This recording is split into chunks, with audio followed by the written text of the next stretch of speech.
The movie begins with a somber scene. A young woman standing quietly before a grave, deep in prayer. The scene then transitions to a brighter moment from the past. We see the same woman, alongside her sister, proudly celebrating her graduation from medical school. Her name is Christian, and she is standing on the precipice of her medical career, ready to begin her demanding residency year. Christian is filled with ambition, eager to move forward and prove herself. Her sister, however, has chosen a different path, deciding to work outside the medical field.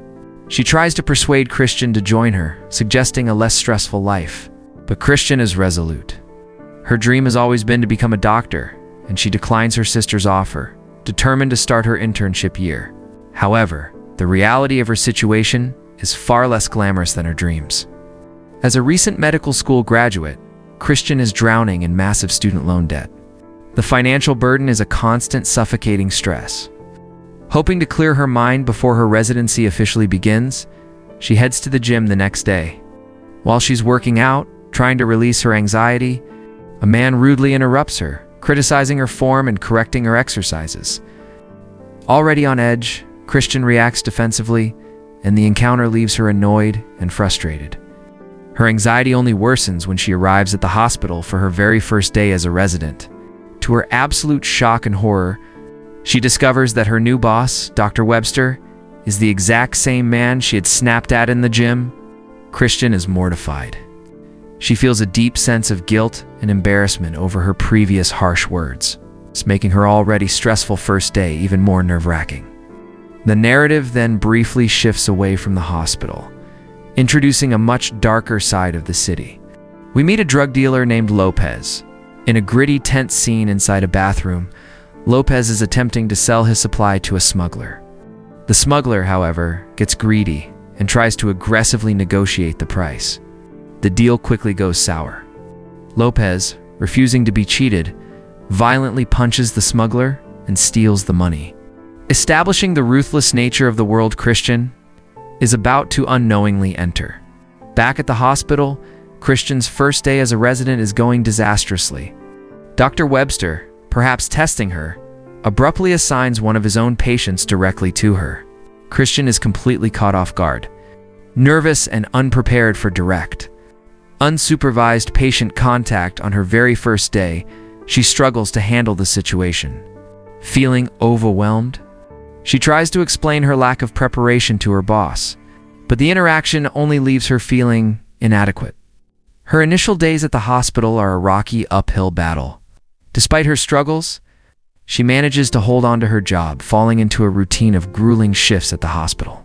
In seeking solace in regular church attendance, she tries to maintain a sense of normalcy, but life has other plans. On a Friday, right after attending church, her beloved grandmother suffered a severe heart attack and rushed to the hospital. Her grandmother, fiercely independent and not wanting to be a burden, tries to downplay her condition. She insists she is fine and attempts to check herself out of the hospital. However, the medical staff delivers a crushing diagnosis. The grandmother has a tumor on her kidney and it has already progressed to stage 3. The doctors strongly advise her to remain hospitalized for immediate treatment. The financial implications of this diagnosis are terrifying. Knowing the surgery and treatments will cost a fortune, the grandmother refuses the procedure. She cannot bear the thought of adding even more debt to her granddaughter's already heavy burden. But Christian refuses to accept this. She vehemently promises to take full financial responsibility for the surgery and insists on speaking directly with the doctor. Christian confronts the doctor, desperately asking about the necessity of chemotherapy. The doctor's response is grim. Without the surgery, her grandmother has only about 6 months to live. This news shatters Christian. The weight of her grandmother's impending death, combined with the fear of losing her job if her performance doesn't improve, plunges her into a deep depression.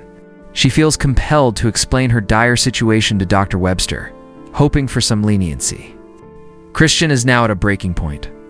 She is unable to pay off her mounting student loans, and she is falling behind on her taxes.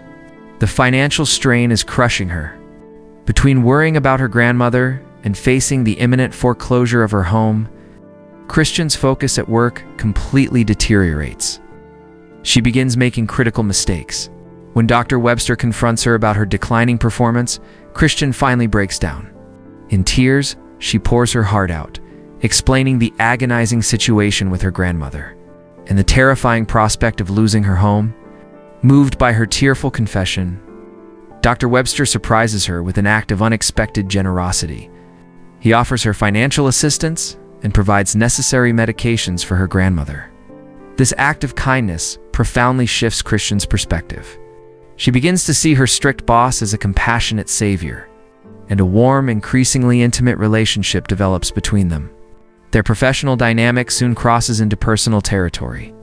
Dr. Webster invites Christian to his home for dinner, and that evening, they cross the line, spending the night together. This marks the beginning of a passionate romance. The bond between them deepens rapidly, and they become inseparable, spending every possible moment together. One day, Christian's sister visits and learns about their grandmother's worsening condition. The sister offers Christian some money to help out. At that very moment, Dr. Webster arrives and casually hands Christian a significant sum of cash for her grandmother's care. For Christian, this feels demeaning, as if she is being bought or patronized. She questions his motives, feeling her dignity is compromised. However, Dr. Webster smoothly reassures her, insisting that the money is simply a gesture of his deep love for her. His words appease her, and her suspicions dissolve. Meanwhile, in the criminal underworld, Lopez is attempting a major drug deal with a Russian trafficker. The negotiation is tense, and the Russian buyer aggressively haggles over the price, threatening the deal. Seeking a resolution, Lopez contacts his supplier and silent partner, who is none other than Dr. Webster. Dr. Webster handles the situation with chilling calmness. He invites the Russian drug dealer to his home for dinner, ostensibly to finalize the market agreement. They discuss terms over glasses of wine. But when the Russian dealer reneges on their previous agreement, the true nature of the meeting is revealed. The wine was poisoned. The poison acts quickly, and the Russian dealer dies right there at the dinner table. With cold efficiency, Dr. Webster pays off the dealer's bodyguard to dispose of the body, revealing the ruthless criminal hiding behind the doctor's coat. As Christian and Webster's relationship grows more serious, he slowly begins to involve her in his illicit business. He asks her to deliver what she believes are legitimate medical supplies. However, upon arriving at the drop-off location, the terrifying truth dawns on her. The package she is carrying is full of illegal narcotics. She realizes with horror that the man she loves is a major drug kingpin. Feeling betrayed and disgusted, Christian confronts Webster. She vehemently complains that he is treating her like a common mule. But Webster's demeanor changes. The compassionate doctor vanishes, replaced by a calculating criminal. He uses his previous generosity as leverage. He coldly reminds her of the money he provided for her grandmother and threatens to expose the critical mistakes she made at the hospital. He manipulates her, making it clear she is already implicated and has no choice but to follow his orders. Trapped by her crushing debts and Webster's blackmail, Christian feels she has no other option. She reluctantly agrees to participate in the drug trade. Initially, she is repulsed by the work. But as the stacks of cash begin to roll in, the allure of easy money takes hold. The financial relief is intoxicating. However, the dark world she has entered begins to corrupt her. She starts using the drugs herself, spiraling into addiction. Her focus at the hospital completely shatters, and her personality undergoes a drastic change. She transforms from a dedicated, polite young doctor into a greedy, drug-dependent shadow of her former self. Tragically, she even begins to neglect her sick grandmother, the very person she initially sacrificed everything to save. When Christian comes home one evening, her grandmother, noticing her absence from church and her erratic behavior, questions her with deep concern. Instead of receiving the care, Christian now views her grandmother as a nuisance, becoming increasingly selfish and dismissive of the woman who raised her. Unable to bear her grandmother's nagging, Christian leaves for work. As she drives, she reflects on a past memory. She recalls a time when her grandmother gently reprimanded her for skipping Sunday school, guiding her back to faith by reciting Psalm 23 together. This memory stirs something within her. She parks outside her church, lost in thought. The pastor notices her and warmly invites her inside.